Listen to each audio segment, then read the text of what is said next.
Hey, Kristen here. You're watching Kristincooks, and I have another dinner recipe to share with you for dinner. So let's make some burritos. They're awesome. They're smothered in enchilada sauce. They're cheesy. They're meaty. They're great. So let's get going. So first of all, here I am going to get my rice cooking. I just used the Goya yellow rice. It's ready in 20 minutes. So I thought I'd do that to begin with. Oh, and preheat your oven to 350. That would also help things along also. So I'm just going to set my timer here for 20 minutes. Throw that away.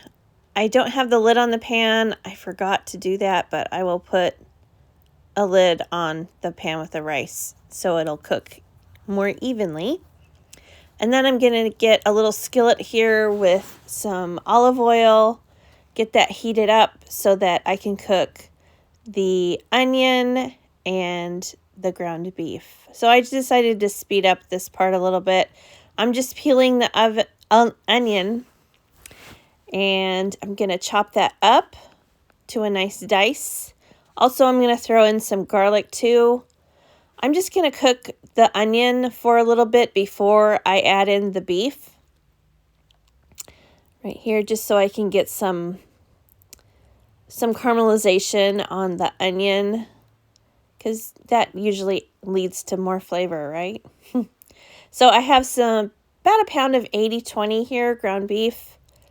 And to season it up however you like. I always do seasoned salt and pepper.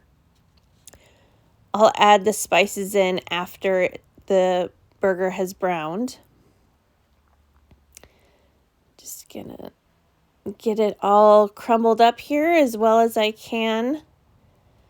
And then I'll just let it start browning away, cooking away. And always make sure to drain the grease too. And then in the meantime, while the beef is cooking, I'm going to start shredding my cheese and get my ingredients kind of organized here so that I can roll up my burritos. These are smothered burritos. I don't know if I said that or not. They just have enchilada sauce on them. They're smothered in enchilada sauce. And then I'm going to do Colby Jack along with the pepper jack. So now it's time to drain the grease off the burger. We don't want greasy burritos. And then I'm going to season. I have turned down the heat a little bit, and then I'm just going to put all the seasonings on the meat here and then mix it up really good and let the spices get nice and hot and warmed, and just helps the flavor to come out a little bit more, okay? That's tomato bouillon powder. Don't have to use that, but I enjoy that in my Mexican dishes. And then cumin, favorite of mine. Garlic powder. I like to make sure there's enough garlic powder, garlic flavor in the beef is what I'm trying to say. Ground paprika.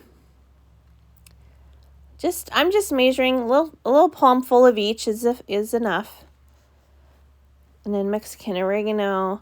I'm going to crush the oregano in my hand here so that we can get it can break down a little bit easier and be better distributed throughout the beef. And then some fresh garlic, of course. Just a couple cloves. Then I have my little mix and chop here, and I'll really beat those spices into the meat and make sure it's all nicely incorporated. Then I'll add some nice hot water to my pan and let that water reduce and thicken just a little bit here, and that will help create the sauce. And then I'm also going to add in a little bit of mild enchilada sauce to the meat just to make sure it's nicely, there's enough liquid in there. We don't want dry burritos. So to build the burritos, you have flour tortillas, put on a nice smear of refried beans on there, and then goes the yellow rice, just like that. And then we'll add on the beef. Very good. You can leave off the rice if you want, though. You could also have the rice on the side if you don't want it in the burrito. And then I'll just put in a nice amount of cheese on the inside. And then it's time to just roll it up and move on to the next one. Just like this. So I should add also, I have my cast iron skillet. That's what I'm going to use to bake the enchilada or the burritos in. I have it preheating in the oven. You don't have to do that, but I just wanted the burritos to really start getting crispy on the bottom as soon as they go into the pan. But you can just put them in the pan. You know, you don't have to heat it up like that. Just an extra step that I wanted to do. So yeah, I'm just going to keep building my burritos. I have a family of 4, and one was plenty for everybody. I was thinking maybe 2, but that would have been just too much. I did make an extra one, but it just ended up being leftovers for a lunch today, which is the next day. So leave me a comment. What kind of burritos do you like to make? Do you prefer beef? Do you like chicken? Or like a carnitas? Or what do you like to make in your house? Leave a comment. Let me know. Love to find out. So yeah, these are just flour tortillas, the extra large ones. I'm also going to be preparing my husband's in a low carb tortilla. So I put a little olive on his so he knows which one's his in the end. But yeah, we have tacos like once a week. We love tacos in our house.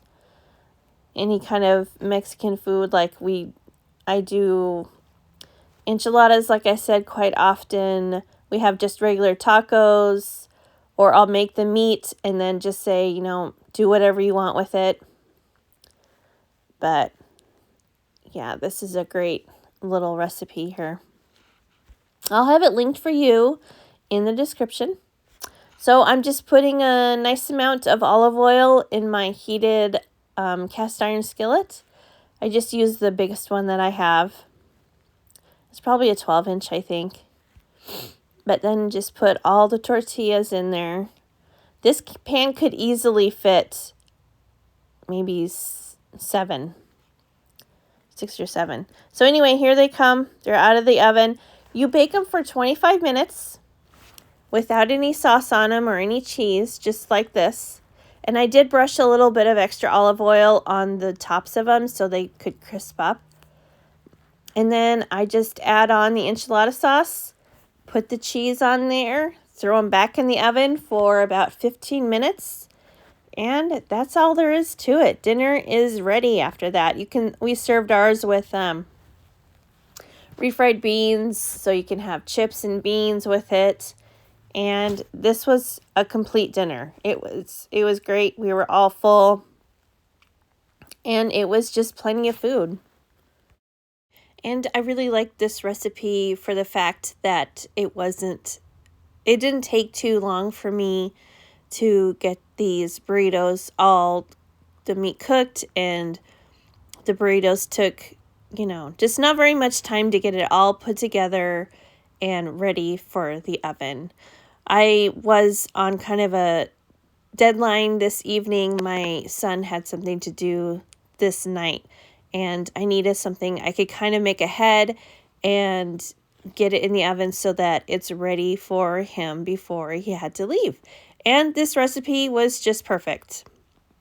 Now it's going back in the oven for just like 15 more minutes, and that's all she wrote, folks. See, there's the olive. That's the one that's my husband's. He has a low-carb tortilla, and I didn't put any rice in his. So here they are, all done. Look, They look wonderful. And I had mine with some lettuce and some tomato, some avocado, and I loved it. Okay, so thanks for watching my video today. We finished dinner a little while ago, and it was really, really good. Really good.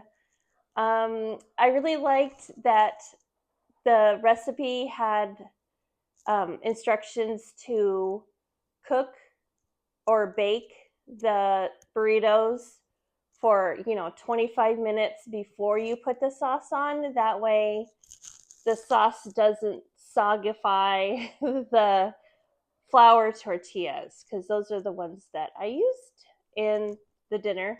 And because that's kind of one of the downfalls of using flour tortillas, is that they get soggy and they can get kind of gummy with sauce if they've been sitting in sauce. So these were not. These were baked enough and they remained,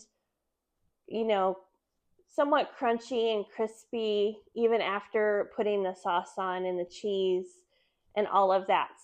And they were fabulous. They were great. I really enjoyed them. My kids did too. We love burritos around here. We love enchiladas. So overall, 10 out of 10, A plus. We'll definitely make again. So that's about all I have for today. But before I let you go, though, I have one thing to share. My daughter and I went to a antique store yesterday and last weekend too, and I found a couple things that I'm just really excited about. These just kind of make my day, and I wanted to share them. Look at Corningware. And they have the blue cornflower detail decoration.